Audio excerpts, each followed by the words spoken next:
So here is my new lithium phosphate 12 volt 100 amp hour battery that I got from Orient Power. They make a really great product and their customer service is excellent. I actually had a problem with the BMS on my first battery that I purchased from them, which was an 80 amp hour 12 volt, but they quickly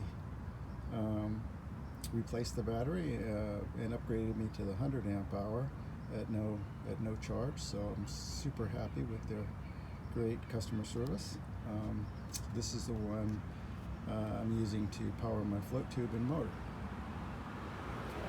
I store the battery right now in this cooler, so it's waterproof. I also generally enclose the whole battery in a dry bag because I get a lot of splash when I'm on the water, so that keeps everything nice and dry and totally waterproof. So I'll be setting this all up now.